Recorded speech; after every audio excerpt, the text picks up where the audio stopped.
nice little groove this year. Well, I think it's going pretty smooth. We all came back from last season, as you know, Coach Pete left, and it was kind of a downer, and then Coach Harsin came, and he kind of had that new energy. So I think it's like a new feel around here. So it's kind of exciting to be back out there. Energy is kind of a word that a lot of people associate with you and your improvement or your big leap from last year to this year. Where does that come from? I would honestly say it's from my teammates. They're just they're really excited to be out there. So I kind of get that vibe from them. And as a true sophomore, I'm really expected to actually do something on the field and not just be out there. So, I just get that from my teammates, and I love being out there with them. How would you evaluate how you've played so far this year? I would say I've gotten better, but there's a lot of room for improvement, and there's a lot of things that I need to work on. But as of right now, I think I have grown as a player. Well, what areas are you trying to improve in still, or think need the most work? Well, I do drop in coverage, so I do think that is part that I need to work on a lot. And I'd also say my pass rush, I need to get some more sacks, and also my run fits. I need to stay in my gap a little more, and just overall. What's that been like, dropping back into pass coverage some? You like that? Yeah, it's very fun. I feel like a linebacker out there. I feel kind of free, but I just need to work on trying to get a pick, those is in the past, like Shea McClellan and all those guys, they had a pick, and I'm trying to get there. Seems like you have fun out there. Is that always been your style, or you tried to kind of have more fun out on the field this year? Well, I love football with a passion.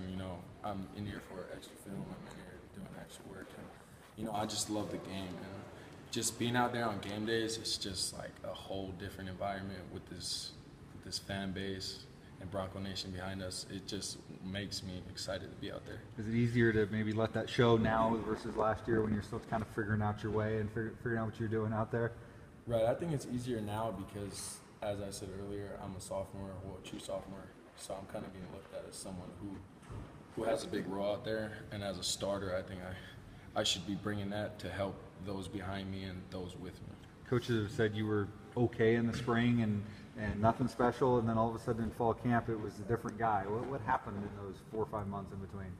Well, I'd say in the spring, I kind of had a soft mentality. I was still kind of learning things with this new defense and Coach Yates.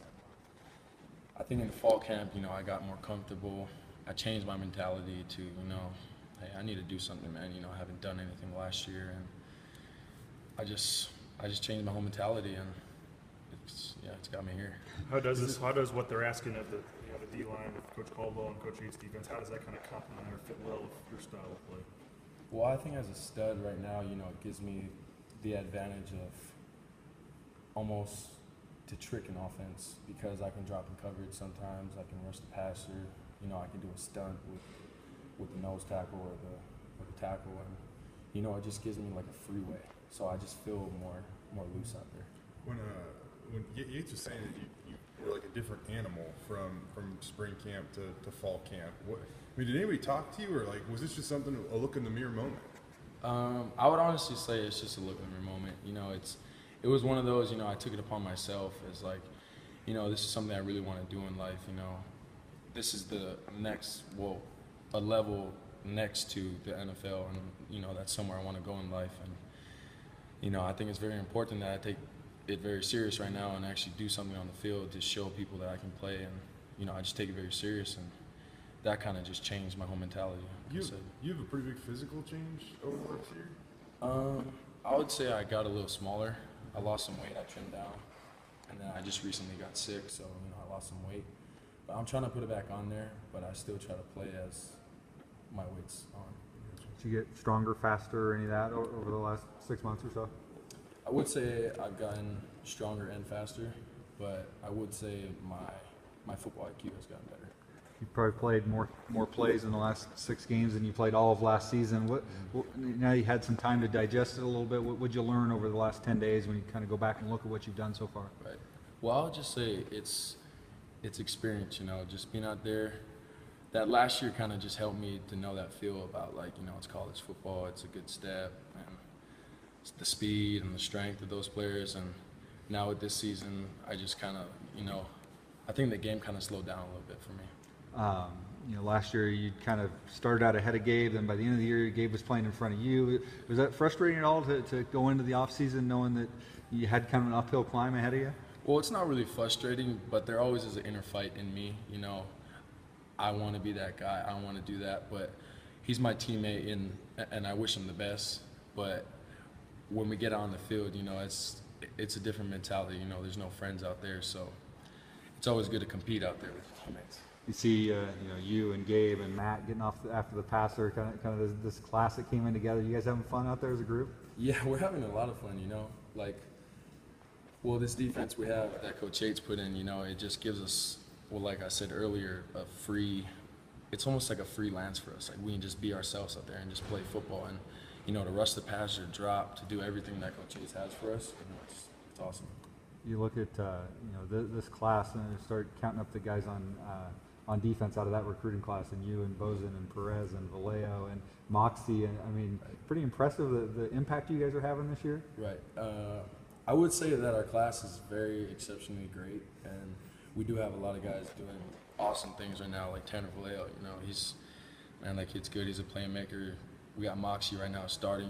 Just got his pick recently, and Matt Bozen, he's actually leading the defensive line in sacks right now, and our whole class is actually doing fairly well. So who's leading the sacks? Is how much you guys looking at that? You got a board in the room there. How do you guys track that? Well, there's no really board in the room, but as you all know, as a defensive lineman, everyone wants sacks. And we all know who's leading, and we're all trying to be that guy. You talk about football IQ and stuff, and Joe was just telling us that you were one of the last guys off the field. Bo Martin's kind of always had that role. How much have you focused on those little things and that extra dedication? Well, I actually kind of learned from Bo.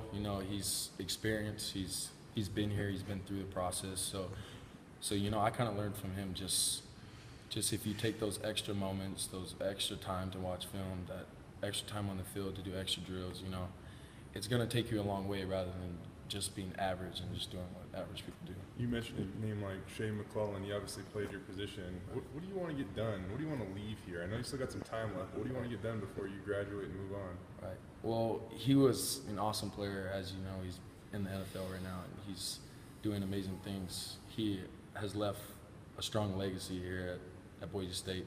I'm not trying to be Shea McClellan. I'm trying to be myself, but I'm trying to follow those footsteps that he left with that. Just being a great football player, being a great person.